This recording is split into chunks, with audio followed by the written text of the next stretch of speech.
Because of my condition महीने में एक बार जुवेनाइल होम से उसे मेरे घर लाने की कोर्ट से अनुमति मिल पाई थी।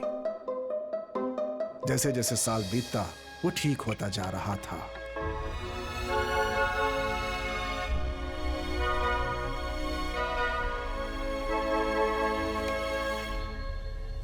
पर अचानक 2 हफ्ते पहले वो बिल्कुल ही बदल गया।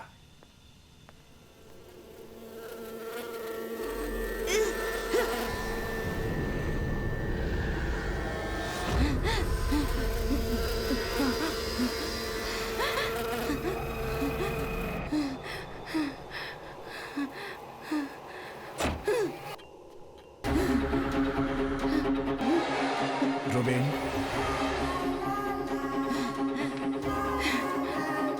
रुबीन,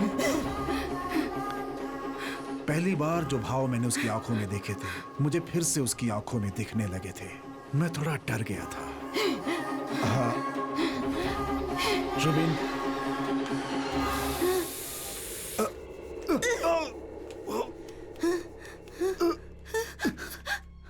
रुबीन, That was the last time I saw him. इतने सालों मैंने उसे ढूंढने की कोशिश की मगर आप लोगों से मुझे उसके बारे में पता चला।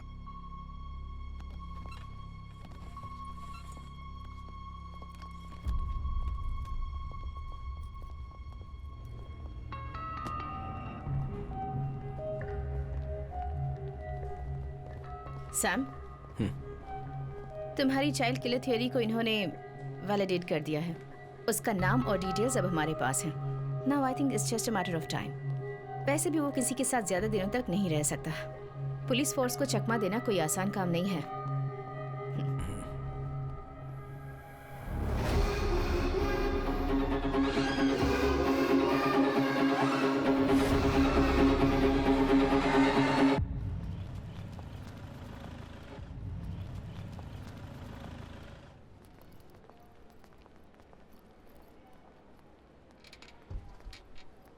क्या हो गया माँ को इस तरह? अब सुबह बाथरूम में गिर गई, अभी आईसीयू में है। चलिए।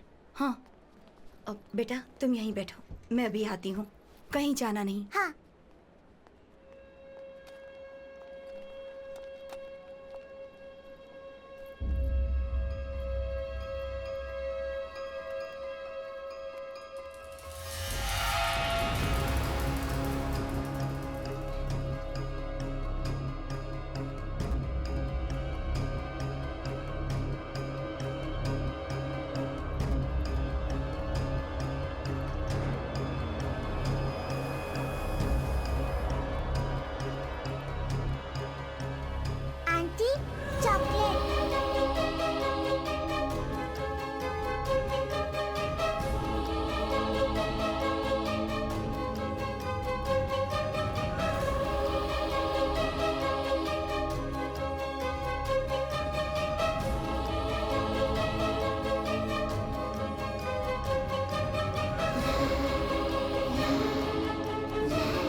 आज नॉर्मल वार्ड में ले जाएंगे ना?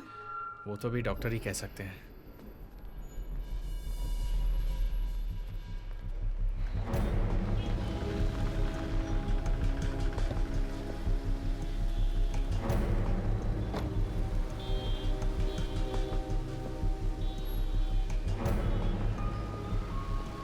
मालविका दास 6 साल की है। ये बच्ची आखिरी बार यही पाई गई थी। हमने इस जगह को सिक्योर कर लिया है। बच्ची को वेटिंग रूम में बैठाकर उसकी माँ आईसीयू में किसी से मिलने गई थी और बाहर आई तो वो गायब हो गई। उस वक्त वो हॉस्पिटल के कॉफी सेंटर से चॉकलेट लेकर बाहर निकली थी। फिर लगभग 12:15 बजे के आसपास से वो मिसिंग है। फिर हमें हॉस्पिटल के कचरे के डब्बे से यहाँ के बारकोड वाला चॉकलेट का ये रैपर मिला है।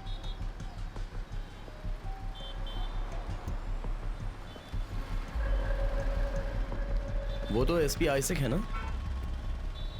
उन्होंने पैसे देके सब कुछ सेटल कर दिया, एक इंक्वायरी तक नहीं हुई।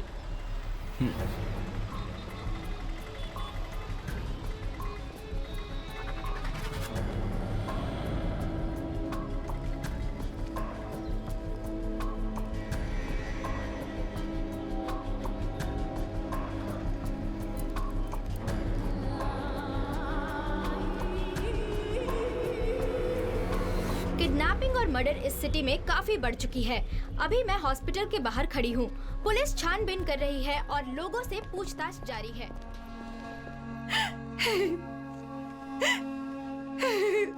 ये यहीं से लिया है, पक्का है ना? हाँ सर। आप श्योर है ना? हाँ, इन्हें देखो, मैं आती हूँ। साथ में उसके कोई लड़का भी था? पता नहीं। क्राइम सीन का सारा एविडेंस ठीक से टैग किया हुआ है ना? हाँ। मैडम, पहले मुझे डाउट हुआ था। इस कॉफी सेंटर से मालविका ने जो चॉकलेट ली थी, चॉकलेट के बारकोड का स्कैन का टाइम और इस बिल की जो टाइमिंग है, मैंने काउंटर पे जाके पता किया, दोनों एक ही हैं मैडम। मैडम एक बात और, काउंटर पे ये भी पता चला है कि मालविका के साथ उस समय रूबिन भी था, ये कंफर्म है। मैडम एक बात और, मुझे पूरी तरह से विश्वास हो गया है, मालविका के अबडक्शन के पीछे रूबिन का ही हाथ है, इसमें कोई शक नहीं। सर, वो चॉकलेट वहां पर गिरा नहीं हो और अगर हमें मिसलीड करने के लिए वहां डाला हो तो? What do you mean Sam? वो चॉकलेट का कवर हमें डस्टबिन के ऊपर से मिला है ना। उस डस्टबिन की जांच करने के बाद मुझे यहाँ पर जो पास वाला थिएटर है उसका आफ्टरनून शो का एक टिकट मिला।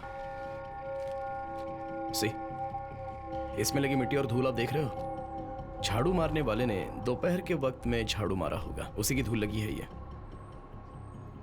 वो बच्ची एबडक्ट लगभग 12 बजे हुई है, टिकट में भी वही टाइम लिखा है।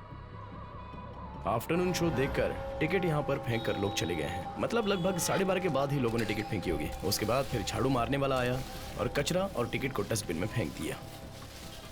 ये सब कुछ होने के 1 घंटे पहले वहां से अपडेट की गई मालविका के हाथों से गिरा हुआ ये, मतलब ये चॉकलेट, इस पर मिट्टी और धूल कुछ भी नहीं लगा है।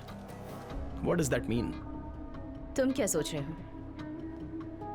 मालविका का अबडक्शन होते वक्त नहीं, मतलब उसके बाद करीब 2:30 बजे के आसपास वो यहाँ पर गिरा है। अगर उसने जानबूझकर इसे यहाँ पर डाला होगा तो वो एक आदमी ही हो सकता है, मालविका का अबडक्टर। तुम कहना क्या चाहते हो सैम? 2 बजे से पूरे एरिया में पुलिस है। हेलो इस बीच Sir? रूबिन यहाँ आकर के कचरा Yes, फेंक करके sir. चला जाएगा। श्योर। कमिश्नर मीटिंग इसी पर बात करनी है, लेट्स गो।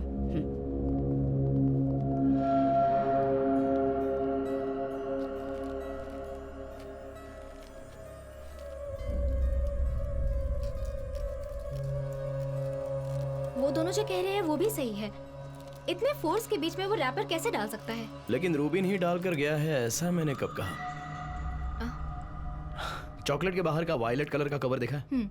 गोडाउन वाले, दुकान वाले, बहुत से लोगों का इस पर हाथ लगा होता है, लेकिन इसके अंदर वाला मशीन पैक्ड गोल्डन फॉइल, इस पर भी 2 लोगों के हाथों के निशान है। ये चॉकलेट कवर खोलने वाली मालविका और दूसरा जिसने यहाँ पर ये कवर फेंका। अगर वो ये सब पुलिस को मिसलीड करने के लिए कर रहा है तो उसने ये भी ध्यान रखा होगा कि उसके फिंगरप्रिंट्स कहीं ना दिखे। हाँ, ध्यान तो रखा होगा, ध्यान रखा है, क्योंकि इस गोल्डन फॉइल के बाहर 5 to 7 मिलीमीटर का लंबा कॉटन थ्रेड मिला है, जैसा हैंडकरचीफ में रहता है वैसा ही। तो हो सकता है उसके फिंगरप्रिंट ना है, इसलिए ऐसा किया होगा। मुजरिम खुद को बचाने के लिए ऐसा करता है, लेकिन फिर भी वो फंस ही जाता है। एक फॉरेंसिक वाले की आंखों से देखा जाए तो वो कॉटन थ्रेड्स और उसके अंदर छुपे हुए वो स्किन सेल्स, उसके अंदर वाला टच डीएनए, सब कुछ देख सकते हैं। तुम जरा मुरली को फोन करो। या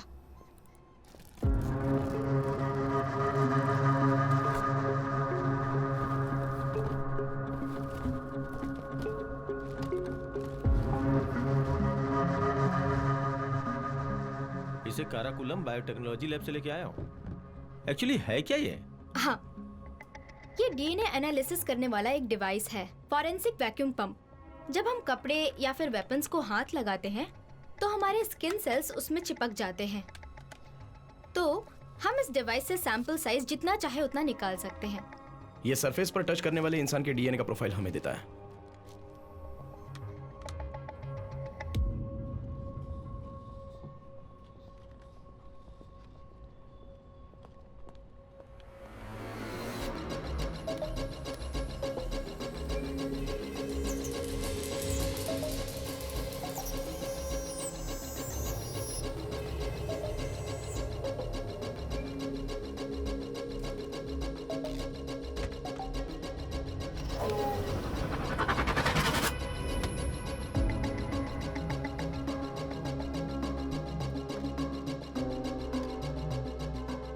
ये वो 2 डीएनए हैं जो उस चॉकलेट रैपर से हमें मिले थे।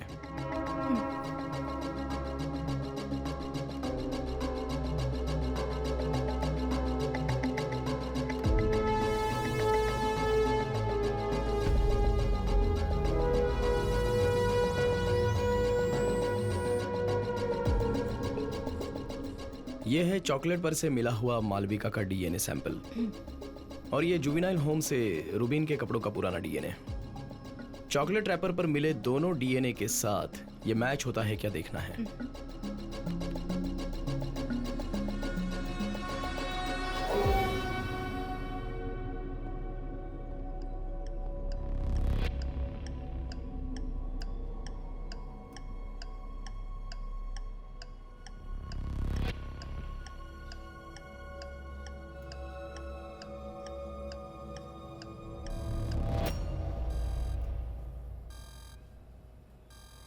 दूसरी बार उस चॉकलेट रैपर पर ना ही मालविका ने हाथ लगाया और ना ही रूबीन ने।